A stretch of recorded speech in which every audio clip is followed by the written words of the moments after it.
for everything in fashion, whatever it is, if it's fashion show, if it's presentations, if it's a catalog, if it's a short film, if it's social media and so forth, you engage with your customers and have to build a aspirational dream bubble. That means people want to buy into it. You want to be part of something. You want to be part of this element. It's not just marketing. It is really a bit of a dream scenario.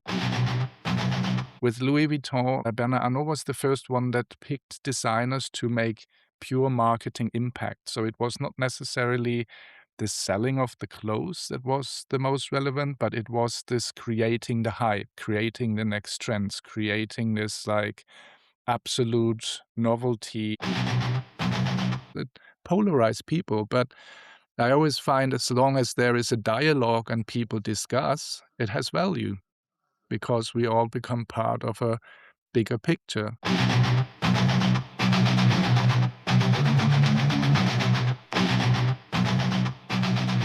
Welcome to Vida Brevis, a podcast about business, art, life, and death. I'm your host, Carlos Cardenas. Here we explore how business, creativity, and philanthropy intersect through the lives of remarkable people. I talk with entrepreneurs and community leaders who are passionate collectors and visionary patrons to discover how art shapes their work, purpose, and legacy. Because life is short, but art is forever.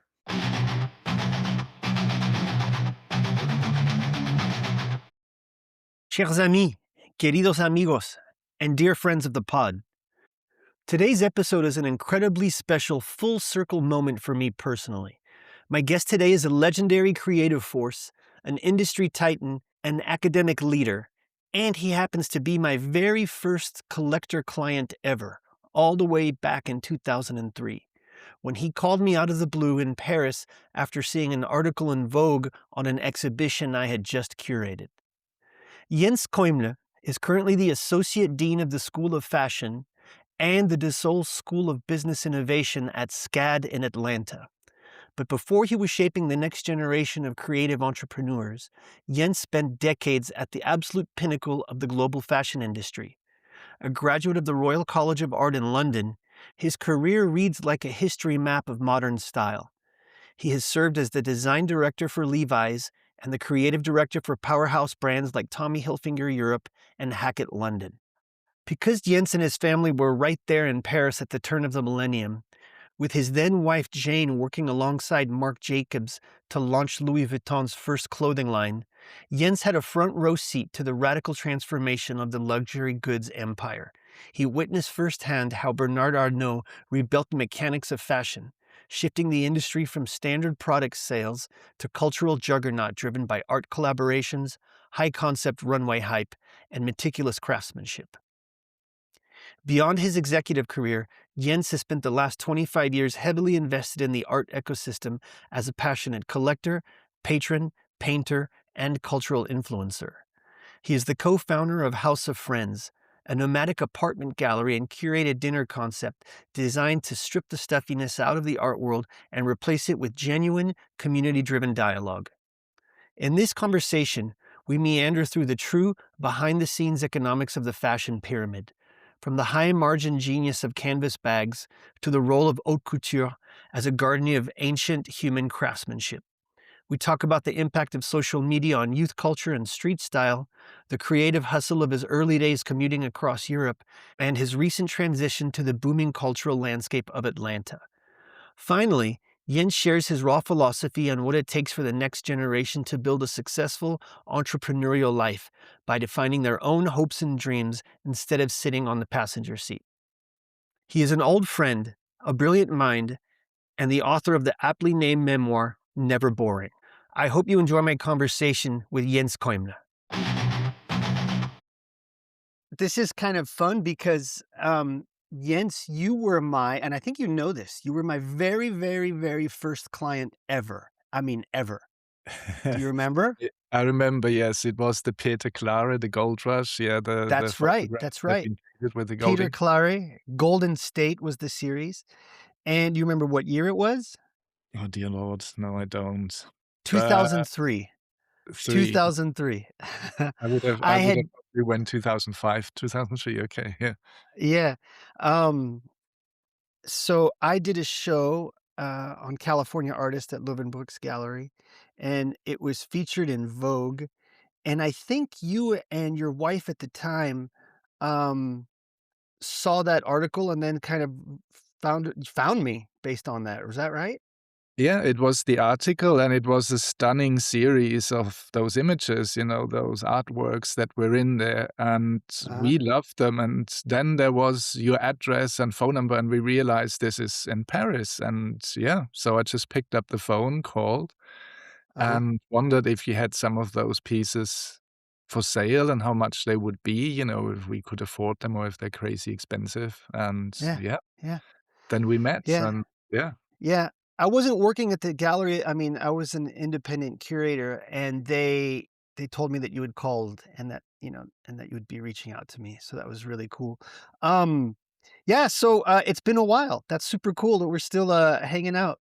And then, you were, how shall I call it? You were the one in Paris that really had the pulse on young, interesting artists, and it was different. It was not.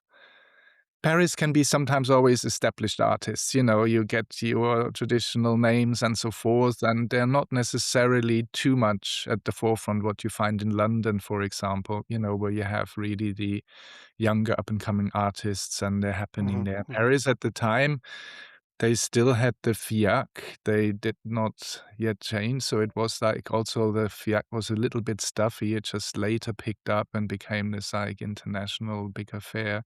Everything Mhm. in Paris at the time was a little bit stuffy. It was the beginning of the LVMH, the Louis Vuitton, and also, Kering at the time. It was still that, yeah, Jean Paul Gaultier was really one of the very big ones, and Yeah. they just started with McQueen and Galliano, that Givenchy and Dior started really pumping it up, and then we came because Jane worked at the time or started working at Louis Vuitton, and that was with Marc Mhm. Jacobs where it all started, and that's where also you came onto our radar, where we moved to Paris from Milan, and you were all of a sudden there. And then, of course, it continued with the venture Bernhard. That was our next kind of like Yeah. thing. Yeah. And then you had, I think, Kyle Kyle Field, yeah.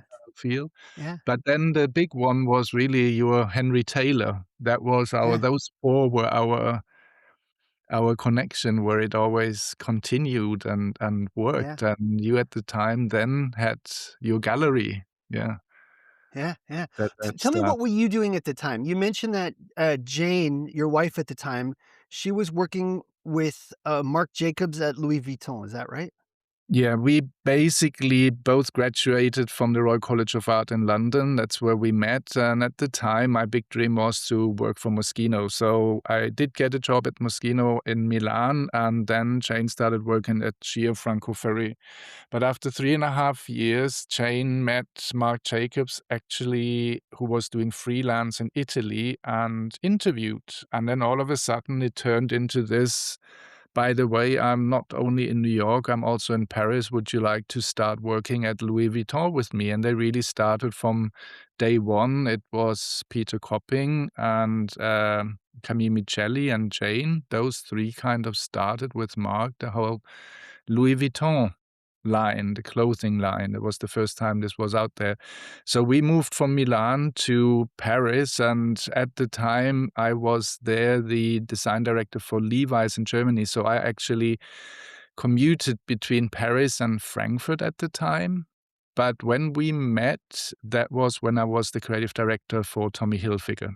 So that was a Oh, to bit the Hilfinger. Got starting it. time. So I was between Amsterdam and Paris, and Jane and the children lived in Paris. So we had our apartment in Paris, and I commuted usually Monday to Thursday to Amsterdam or wherever we needed to be, or to factories and so forth. But that was the beginning of Tommy Hilfiger Europe, which many don't know, but in those years, most of the product did come from Europe at this place because it was owned by Europe, the whole Tommy Hilfiger thing. Now it's different again with PVH being the owner. But I was there, the creative director, and did the men's and women's, later the men's. And yeah, that was for about 9 years till it then finally got sold to PVH and a lot of changes happened. But yeah, when we met, the main part was really Jane at Louis Vuitton and myself at Tommy Hilfiger. That was the way. But our career was always linked to art. Jane maybe a little bit less, but Jane is British, I'm German by origin, and in Mhm. Germany, when we studied fashion, it was always still considered art. So the education was very art heavy. It was also very Mm. much based on sculpting. So fashion design actually came partly out of sculpting. But even before my studies, I was interested in art and painting drawing since I'm 14. So I took new drawing classes. I went to the local art institution and did those evening classes and painting and so forth. So I was always working in it. So that was part of it. So fashion and art were very much linked still, but also with Marc Jacobs, because he very much always linked artists with his collections, if it was like Murakami or whatever. I So was that gonna ask about Murakami. Is that when that collaboration started? What is it was it around that period? it was a little bit later, I believe, since 2003, but it was there. Yeah, that was his very first big hit with the bags. He had some hits before, but that was really the Murakami, the cherry bags and so forth. That was a big one that really took off, where he then established as well this art fashion collaborations. Again, it always happened, but it sometimes disappeared a bit over the history from the 80s going in the 90s. But he really was strong on that. Yeah. Interesting. And you know what's funny is, things have gone completely full circle because you know that our friend Henry Taylor started doing some, uh, I don't know if consulting is the word. No, I mean, it's his images that are used, with Pharrell for Yeah, Louis yeah. Vuitton. Yeah, yeah, yeah. So, I've seen that, yeah. yeah. So it was Marc Jacobs with, you said with Murakami at the time. Yeah. Is what was going on in the '80s? What are the precursors to this? The 80s was a bit of a dormant time, not really dormant for Paris, but Paris had, for sure, there was Montana, there were like Mugler, there was Jean Paul Gaultier, there was a kind of a creative hype, but the business really mostly sat in Italy. The Italians at the time definitely dominated the market. The French were there for the visual and so forth. And then end 80s to mid 90s, it was a bit of a quiet period. It really started when Bernard Arnault started with Dior and, setting up He Givenchy. bought And Dior at the time. yeah, it was a bigger industrial complex where Dior was part of it, but he sold off quite a bit, but he maintained Dior and Louis Vuitton as well, as a kind of the jewels where he then built up this kind of fashion empire. He also changed the dynamic of fashion. Back then it was more like, okay, really going back to 50s, 60s, it was that fabric manufacturers owned those fashion houses. Then going in 70s, 80s, it was more a licensing deals where manufacturers worked together with the designers and they produced it and they were then, supporting the designers financially till they could really stand on their own feet. But with Louis Vuitton, they always had a core product in there, if it's a bag or if it's a shoe or whatever. And Bernard Arnault was the first one that picked designers to make pure marketing impact. So it was not necessarily the selling of the clothes that was the most relevant, but it was this creating the hype, creating the next trends, creating this like absolute novelty collections. And that was really the Brits at the time. There was then McQueen and Galliano who followed in those new concept setups that they could go completely crazy and creative as they like, Mhm. because Yeah, there was always a solid non-seasonal product, which was a bag or was whatever that was under as a commercial vehicle sitting there that financed it all. And that got was a it. new setup that the Italians did not quite follow as quick. And again, Paris became super creative, super successful. All the houses, the maisons that have been built up. And that between, at the time, Gucci Group, now Kering Group, it was a big change that really manifested a luxury. And it went further. Okay, LVMH, there's also Moët in there, the champagne, the cognac, the Hennessy, and so forth. So it will now they're also in hospitality and so forth. So the whole luxury sector is definitely dominated by Paris since the mid-90s and still are, still will be. And also creativity is the absolute star and, yeah, what the things are happening. So it seems like the core is about generating some sort of buzz, right? Some sort of discourse, some sort of interest, hype, maybe, if you will. And you mentioned that it's essentially a marketing function, right? And Okay, at then the that moment, yeah. and then that the products sort of I don't want to say are secondary because they're the ones that are generating the revenue, but it's the sort of hype, buzz, marketing first, Yeah, followed by the sale of certain products. yeah. And that, of course, now includes as well, there's like interior come, the setting of the show, working with artists, creating those collaborations. So it is and has become a cultural juggernaut that really pushes everything to come up with new perspectives. I don't necessarily just like trends. It's not trends. Also, fashion does Hmm. have trends, that Hmm. we go, but we always have, if we look at the 60s, the 70s, the 80s, every decade has their own kind of visual language and content and cultural relevance and music and architecture, everything that sits within that. And I do believe that this is currently really driven partly as well with those collaborations, with fashion being so free. There is, of course, here and there also when politics comes in, it's sometimes like more or less free, but it definitely is a big moment where things get pushed and things get innovated and collaborated. And would you say the artists sort of precede musicians and architects and things like this? What's the sort of cultural focus outside of fashion? Everything is in our fast moving world and especially social media and so forth. We do look for content that has value. So it's not just this visual, quick things that pop up. People really try to ground it that it has relevance in a historic context. So it's not just creating the imagery, but it really is a legacy that they're trying to build out there.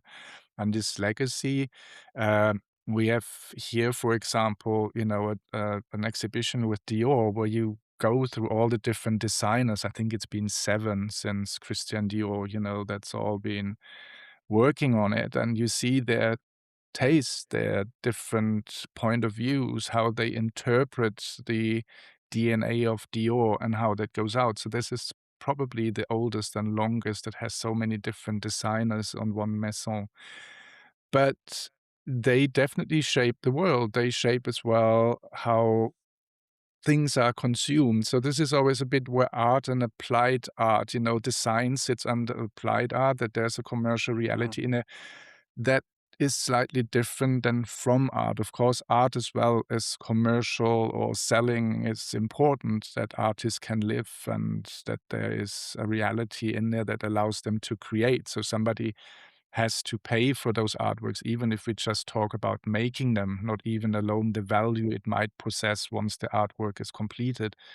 But the making, the being able to install maybe a big sculpture or paintings or and so forth in museums that needs, the support and needs also the understanding of how commerce and, yeah, money work together with a cultural legacy. And this is part again where fashion sits in there.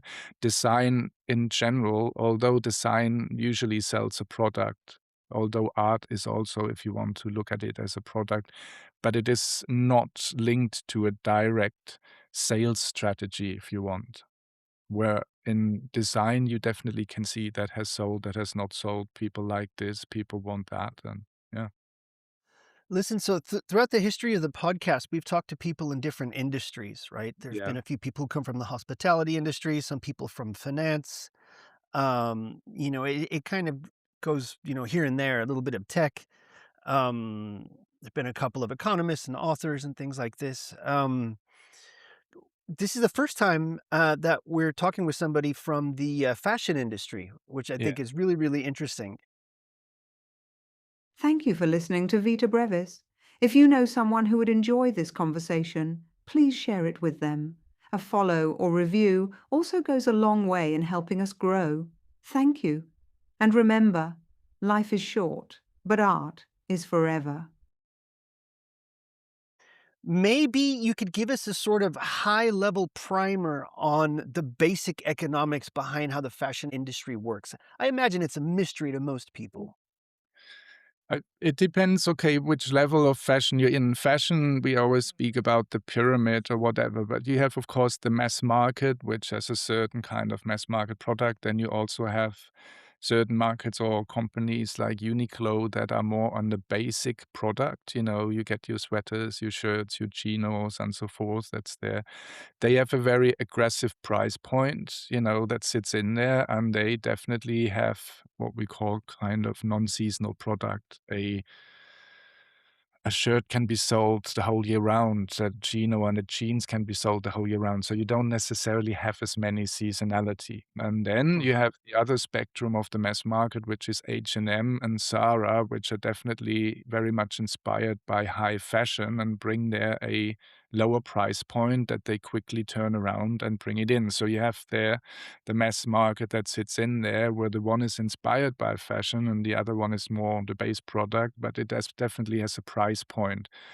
Then you have the in between, what you call the mid market, the bridge level, where you have like certain companies that are a bit more quality oriented, where it's like, you know, in there, and then you go through affordable luxury, where probably also Tommy Hilfiger sits in the affordable luxury segment, up to the pret-a-porter, high fashion, luxury fashion. And again, like with the pyramid, the luxury sector normally is smaller, the mass market is a bigger and broader volume, and they have different vehicles how they engage with the customers. If we are on the luxury sector, it definitely is fashion shows, and the designers are the rock stars, and they are very visible, and they're there, communicating, are out there. Whereas on the mass market level, I think it's more that it goes towards a lifestyle element where you see then the model situated in certain cities, certain places, certain houses, where you try to engage with this kind of mass market lifestyle where you still have an aspirational element. So for everything in fashion, whatever it is, if it's fashion show, if it's presentations, if it's a catalog, if it's a short film, if it's social media and so forth, you engage with your customers and have to build a aspirational dream bubble. That means people want to buy into it. You want to be part of something. You want to be part of this element. It's not just marketing. It is really a bit of a dream scenario. You kind of buy a bit into it. And again, the high fashion element has, of course, the exclusivity, the kind of like, this is a special unit. If I buy my Louis Vuitton monogram bag, people know it costs a lot of money. So it's a status symbol, where a Mhm. Uniqlo sweater is not necessarily a status symbol. You know, it's not that I run around and say, okay, this is a Uniqlo sweater that I bought for Well, $20. well, the logo's not visible either. They don't necessarily have. Some of them might introduce them, some do here and there, some logo stuff, but yeah, it's not Mhm. immediately visible usually on the base stuff. But then again, if you go to Zara and so forth, it becomes a bit more visible, certain styles and certain things they have that they're getting recognized. But yeah, it's not a status symbol. What about the idea of a sort of street culture, that came from, I guess, initially maybe, punk fashion and then later hip hop fashion? Yeah. And with the advent of social media, people sort of, turning around the selfie camera or whatever, and hey, this is me hanging out in my city or whatever, and look what I'm wearing. Or there's this idea where street fashion is becoming uh, heavily influential now, and it's related to youth culture. A lot of these people in this space are, they're young, they're not particularly wealthy, but they do have a lot of influence, right? Oh no, this is for sure. It's like, okay, at the times from Studio 54 to Dancing Tyria to all the nightclubs, you know, even Heaven in London and so forth. they were important creative places where, let's say, the younger generation did go and mix, and it was with music, it was with artists, and to get in, you had a bouncer, you had somebody at the door who said, "You can come in, you cannot come in," which created a kind of a competition under the creatives to come up with something new. It was not always linked to money that you needed a designer for it, but the designers were heavily influenced by these scenes, by those different music styles, by those Hmm. different looks, because again, the punk looked different than the rave person or the one that went to a hip hop place. And so music and the scene itself created their novelty, created inspiration, and designers, of course, were part of it. They were living within it, and since they were living within it, they then transported it to a broader audience through their fashion shows, through their inspirations. They also picked, especially Gautier was quite good at that, picked models from the scene, brought in artists, and again, in New York, Keith Haring was a lot, in these scenes, and at the time as well, Andy Warhol, of course, before that. And yeah, this is how it all did evolve. Today, I do believe there is definitely in the hip hop arena and so forth, there's a lot of fashion happening in America, but also London and so forth. I believe the club scene is a little bit less active than it once was, but still Yeah. there are hubs Uh, where music and street style and certain places where they then come together, festivals, music festivals, where they still then work with the artists and create those inspirations. is there But kind of a yeah, go on, sorry. but it is a little bit less than what it was. So those kind of VIP sections of nightclubs, because it was curated, it was not has disappeared a little bit to social media. So this kind of I was creative gonna say hub. people are staying home and doom scrolling instead of going out to the club and meeting people. It apparently it's coming up again. I've heard from friends in New York and so forth. I haven't been clubbing in a little while, but the it seems to come up, but it's not anymore that, uh, yeah, a certain group meets and has their music and has their style and has their place where they hang out. Yeah, social media deleted that a little bit and made it a more public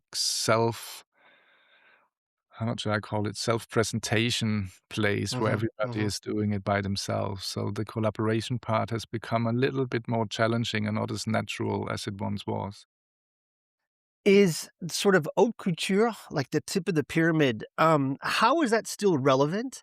And how do the ideas from that point in the pyramid sort of trickle down to the rest? Okay, the haute couture is nowadays not necessarily that you have there the rich and famous that have their wardrobe created, like the aristocrats of film stars and so forth in the past, who really had then their unique looks that only existed once. It's a bit more focused on craftsmanship. So especially the French, but also the Italian, also the Spanish, they do maintain the old craft of making fabrics, how to create certain things around it, from lace to printmaking to embroideries and so forth. And especially Mm, Chanel, but also Louis Vuitton carrying, buying those old houses that are not financially viable anymore. That means they cannot produce their product because it's so expensive that there's no uh-huh. market that they could survive. So couture has become a maintainer of this skill set, of this tradition, of this like historic elements of the fashion industry.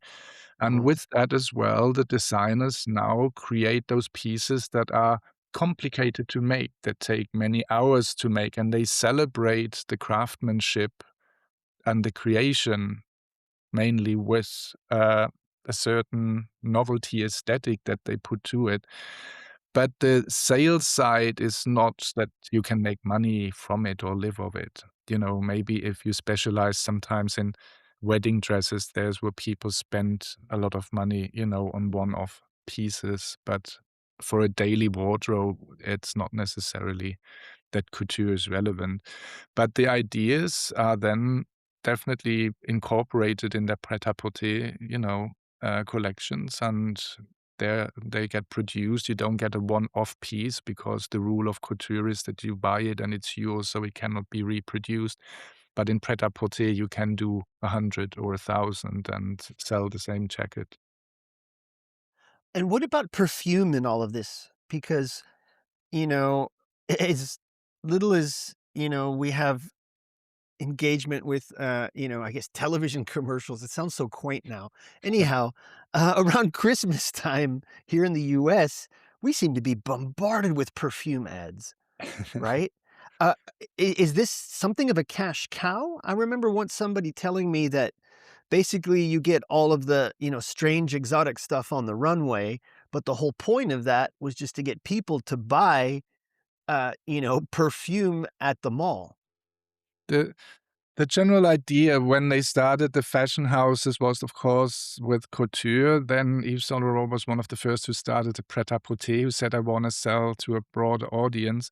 But the general understanding is once you have a certain name, you have a certain following, you have a certain desire that you evoke within people, you try to also allow them to buy into a company.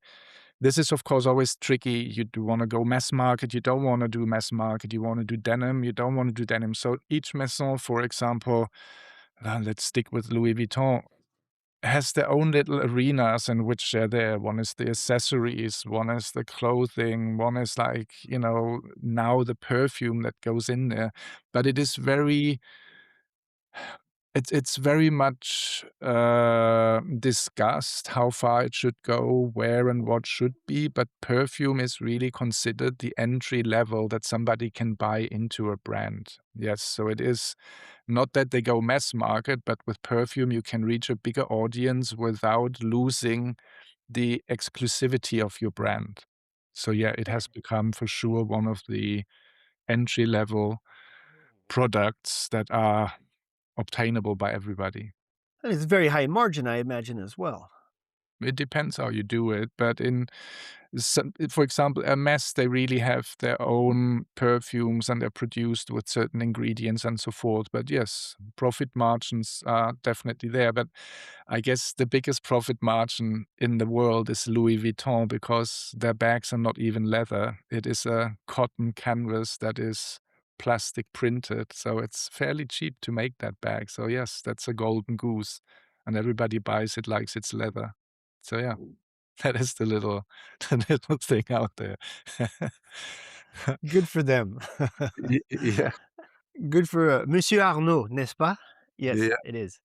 It is. But then Uh, again, the making of the bag and everything is exquisite, and there goes a lot of craftsmanship into it and how it's cut and so forth. There is for sure quality in there, but yeah, if you see all the other bags mostly are leather, this is a cotton. let's talk about, that maison in particular. So it's owned by Bernard Arnault and his family, correct? Yeah, And today it's LVMH, so it's Louis Vuitton, Moët Hennessy. Moet and Hennessy, so it's alcohol, Yeah, right?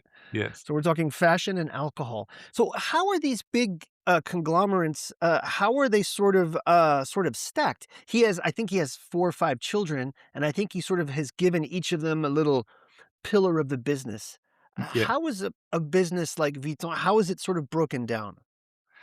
Okay, they have Louis Vuitton has kind of 2.5 big parts. A, they have an investment part. That means they buy companies, work with them, or buy half of them and then resell them. For example, currently with Marc Jacobs. So they were partner with Marc Jacobs. I don't know to what percentage, but then they sold it. So it's not something of their Yeah. serious stable. They will never sell Dior, or never say never, but they will, Givenchy, Dior, they have their maisons that are really in there, that are their crown jewels. And then they have part of the business where they invest in certain companies, and they might sell it after 4 or 5 years or a bit Yeah. longer, but this is not something that is yeah, It a sounds like a private equity firm, honestly. partly it is, yes. They have that in there. And then, of course, at the moment where they go into the hospitality and they open up hotels and so forth, that is where real estate comes in. Of course, in fashion in general, when you usually are a big player like that, you do buy locations, and let's say there should be a crisis or difficult time, you can always close them down but still rent them out to somebody else, so the value does not really lose within it. So the general idea of bigger companies is to hold real estate, and with the stores, you can downsize or add new ones to it if you want once you're the owner. But that gives you flexibility to adapt to market instabilities, or if, say, you have a new designer and all of a sudden nobody likes him, like what happened at Moschino, for example. They had a new designer, sales didn't go. It's a disaster when that happens. Doesn't happen too often, but it does happen. Well, this makes me want to go back to our discussion about creativity. Because this is a creative business, and it's very much both. It's very creative and it's big business. How does this sort of clash, like the sort of as an artistic director of a company and you're working in one of these businesses, to what degree do you have to tamper your artistic vision to meet sort of commercial realities? Okay, I always see artists that you have a certain point of view. So, develop art is a visual vehicle to engage people in a deeper, broader sense behind. So, that comes in the art world, that comes also in the fashion world, and it comes also, let's say, if you are at Louis Vuitton and you have the luxury of pure creation for the catwalk, that you are free to go out there and show what you can do, and it's your artistic voice, you still are connected to something deeper that is within Louis Vuitton. The same when you are at Tommy Hilfiger, you cannot go as crazy or as artistically free. You have a certain DNA, a certain visual language that is there that people come and want to find when they go. But each season, each collection, you have to give it a soul, otherwise people get bored. So you have to always question the relevance, what is youth culture doing? What is art doing? What are the proportions that are out there? What do we understand as comfort? What kind of innovation is there in fabric? And it's not always that it needs to be crazy visible. For example, when stretch came and stretch fabric, that changed the world pretty much without you necessarily seeing anything different in the fabric. So denim fabric looks like a denim fabric, but one is stretch and one is not stretch, which allows you, of course, to create something completely different out of a stretch fabric than out of a non-stretch. So this is not happening every 6 months, but every 6 months we have to find relevance. We have to see that when a customer comes, they engage with the product, they see value in the product, and it allows them to express themselves. And again, some want to have the crazy piece, and some want to have maybe the 5-pocket denim that looks like a normal Levi's, and some mix it all up together and have their certain own style and aesthetic, how they communicate with those clothes. But this is where we then also speak about things. Let's say Stella McCartney, for example, is very much into the whole sustainable ecology, and yeah. So when you buy those pieces, you automatically become part of this message and you want to be part of this message. And again, same with luxury houses and so forth. There's certain artists that are linked with it. If Pharrell now works with Henry Taylor, of course, there is a African American background that sits within it. Henry Taylor has a message in his art. So, of course, also Pharrell takes that message in order to include it in his message with the collaboration. So, there is depth. When you buy that piece, you have a certain opinion about things. And that is pretty much, yeah, lifestyle and important for each designer to create this cultural relevance. And again, it can be from sustainable to the art world to also an architect, or maybe there's a certain technological thing. When Prada did their AI collaboration with the photographs, that was very much discussed, and some thought it was absolutely wrong to do that. Some thought it was good. Some hated the images, some not. It polarized people. But I always find as long as there is a dialogue and people discuss, it has value because we all become part of a bigger picture.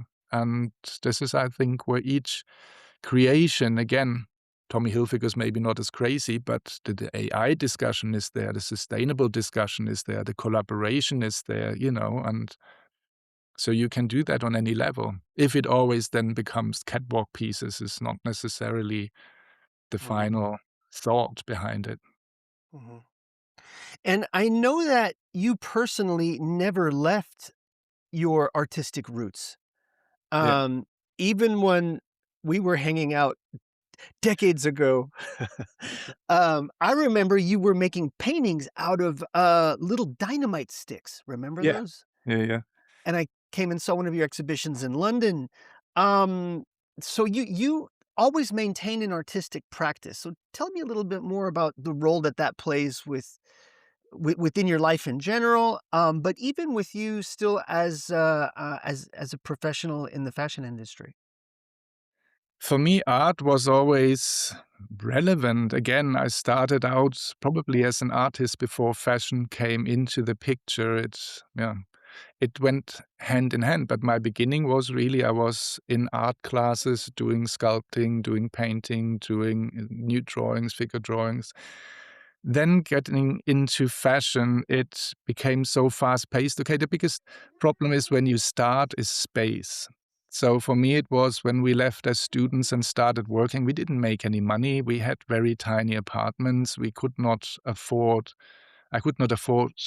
paint or drawing, whatever. We always worked on our sketchbooks. That was our creative expression, and that's where the art and everything went in there. But to be brutally honest, yes, it was for quite some time a financial shortcoming that did not allow me to really fully engage into my art world, although it always continued in research. And then, Wow. slowly it started with the collecting that this happened. But the collecting when we met in 2003, that's when I also started again to do art. And yeah, the beginning was very much it was linked to this dialogue between death and so forth. Yes, so basically the simple thing with the Dynamite was A, that they visually had a certain monochromatic aspect that was appealing, I thought. And the deeper meaning behind was like this, like live life to the fullest. If this picture would explode, you would be dead, but it hangs in the living room. People don't necessarily understand what it is until they see. So it's a little bit this Russian roulette thing that you kind of have a gun with the one bullet, but you never know when it will go off. Did you ever light one off? No, I never did. But, well, I did some, but not the artworks. That was, like, still. Okay, okay. But it again was a dialogue that I thought was interesting. Don't ask. Okay, there was, like, certain times as well, you know what I mean, where I was also self-healing with the paintings. There was sometimes, there was a certain depression time, things were not as easy, so it was part of the self-healing process. I have to say the art got me back again to get my demons out of my system, which at the moment developed far further into a bigger question towards a cultural identity, especially in the United States and so forth. So it has more a question question by showing people a certain visual mirror, where the beginning was very much me, myself, and my problems, challenges, anxieties, and so forth. So the beginning was very much self-centered to get myself, yeah, to find a dialogue with myself, find a dialogue with those things. Today it moved on to a bigger.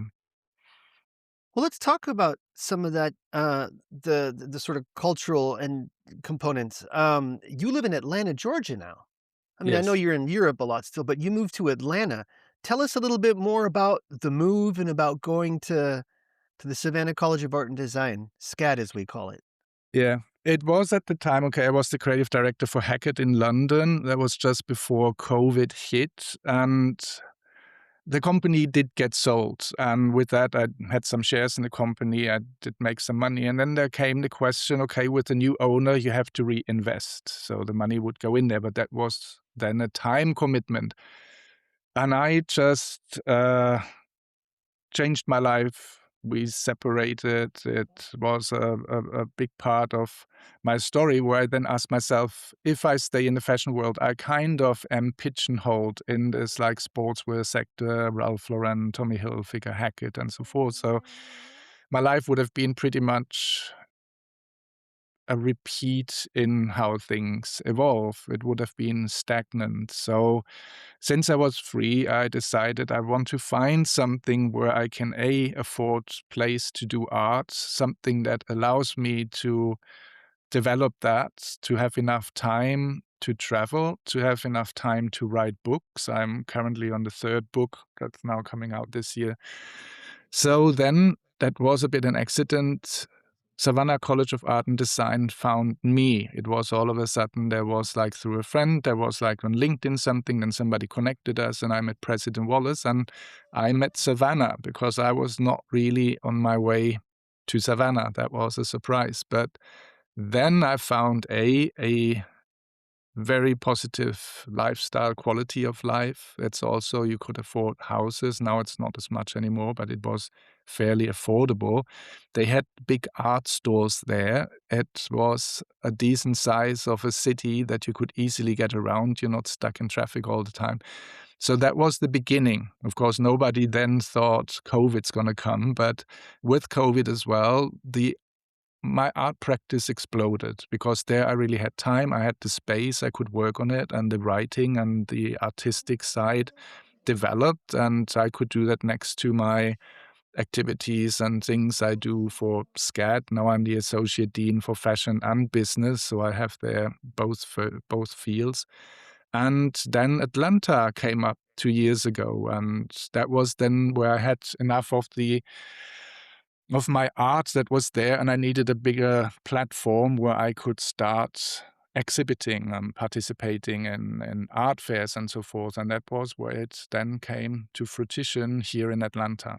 So this is now really where I'm kind of between Atlanta, a little bit New York's coming up, and start moving within it. And Atlanta, although it is not New York or Los Angeles, still has a very active art scene, and it has also the music scene. A lot of the film industry came here, is still here, was coming here. It is what I describe a little bit like New York in the 80s. You can still find here factory halls, lofts, you can find workspaces that are affordable. You have all the art equipment, materials, and everything at the tip of your fingers, and you can create. And again, the world is now more and more looking at it. They have now, for the third time, the Atlanta Art Fair, which of course is not a Frieze or an Art Basel, but still, it slowly but surely develops into a competitive scene and a kind of a interesting scene where people start looking at it. So for me, it was a perfect step into the big city world from the savannah, smaller kind of, yeah, smaller village vibe to this art practices here in Atlanta. So tell us about the House of Friends, as you call it. House of Friends was initially an idea to have dinners. So it was really the very beginning where people, what you now call apartment galleries. So it's a funny thing. At the time, you needed a gallery space, what you still know from your own practices. You needed to invest, you needed to rent or buy a space. It was a financial, burden. At the time, this was difficult. Again, money was not always the easiest part. So for us, that was where Jane was still in there. The House of Friends was to bring people together, to also introduce them to your art, from Henry Taylor, the things that we collected, from Devendra Bernhard and so forth, but to show and showcase art. Now, today, this is called apartment galleries, I guess. And with this, we started. First, it was like in Paris, that's where we lived at the time. Then there was some in London through friends that we had. But it was always that something was there. It was not just a dinner, it was linked to an art or a certain designer or photographer, where we then introduced that. Coming here just before Atlanta, it started in Paris, where we then had also certain small exhibitions. Sometimes we rented a space only for 2 or 3 days and then had this like events, from Friday to Sunday. So it's very short, but it was then exhibitions where again dinners were linked to it. And currently we're doing it here. In Atlanta, there is this loft space, and we then invite 12 or 13, 14 people, have a certain artist, maybe 2 or 3 pieces that then also can be for sale, that we have it like in there. And we do then curated evenings. Sometimes we collaborate with other galleries now that they also bring some pieces and we exchange in that form. And we love to not just have the art is something where you walk into a gallery, walk out in gallery, and you are the one that engages with the art world, but that you really are in a time frame of a few hours where you exchange, where you can discuss, where you can also have fun with each other. But this is then becoming part of a introduction to a different concept of art. And that was what House of Friends was. And there's now my cousin Anya, she does sometimes in Berlin some things. And yeah, my daughter Betty, she is in Paris. So yeah, we here and there do things. So you just rent spaces when you need them. There's no permanent space for House of Friends? There's now the loft space where we can do, but no, there was never a permanent space. It was always just rented for 2 or 3 days, and Oh, but then you have people. one now, Now there is one, yes, where we can do it. Yes, which is in Atlanta. yeah. Okay. Can't wait to go. No, no, you definitely get invited. But the thing is really the initial idea was to rent spaces, to not have this fixed thing, to also can find something depending on what the art is, that it's yeah. Maybe we could tie all of this together because there's a lot going on between your artistic practices and then the fashion industry, which is, I think, the core of your professional activity. It has evolved to your position as the associate dean of both the fashion and the business schools at Yeah, SCAD now. yeah. So it becomes a challenge for people negotiating between operating a business and also essentially still being a designer. What sort of advice would you give to the next generation of creative people who want to be entrepreneurs? The biggest thing, okay, the entrepreneurial, and this is where all those things come in. Okay, the art, for example, what I loved about it so much is once when I've done a collection, the collection is presented, goes in the showroom, gets sold, the collection is old. It pretty much loses its value. Where art always maintains, you build. So with the momentum here, this is now what we talk 15, 20 years, of art practice, that things evolved and been put together. So it's not just like a day job where you do things from 9 to 5, and so I can easily work here on weekends or sometimes holidays. Things evolve. And I also have the art pieces always with me where I live. So I'm not just sitting there and paint for 5 hours. I sometimes have to put oil on top of it, then it has to dry for 2 days. Then in another half an hour goes another layer of paint on top of it or certain things. So it's a progressive of little 10 minutes, half an hour, hour, that then a piece develops over 2 months that goes out there. So all those practices, the same with the writing. I sometimes then get into and write certain things, but it takes years. The big part is like that this is a slow process and a very intensive moment to create that. With my design work and being here at SCAD, this is really like where I'm in a day job and I do fulfill that, where I work with the students, and SCAD is a fantastic school. I cannot praise them enough. But it is really where the students create. It's not so much about my creation. I'm there to guide, I'm there to help, I'm there to teach, I'm there to give them experiences, have them make experiences and grow. And with that as well, they learn how to define their hopes and dreams. And this is really where, for the next generation going out there, the big word is define those hopes and dreams. All the students that I meet here and that I have the pleasure to work with, my top goal is that they are ready for the industry, that they can creatively live a life. And the industry constantly changes, so they need to adapt, but they need, within the knowledge of the industry, define their hopes and dreams. And the same is it with art, the same it is with writing books, the same it is with designing. You have to find a voice that will give you, the motivation to get up in the morning and to create. To just complain and always say it's somebody else's fault is not necessarily the right way how to approach creativity. And I sometimes feel today the young generation is too quick by finding something or somebody or whatever that is responsible for them not to define their hopes and dreams. So don't do that. Always try to really give yourself an idea of where you want to be in 2 years, 4 years, 5 years. Try things out. And that is the best way to live a successful creative life, to formulate those hopes and dreams. And without those, we just become executional entities. And that is not fun. And that means as well that we become obsolete when new innovations, technologies, and things do come. So, yeah, life goes on. And you can always be in the driving seat, or you can be the one who is being driven. I always prefer to be in the driver's seat. I love it.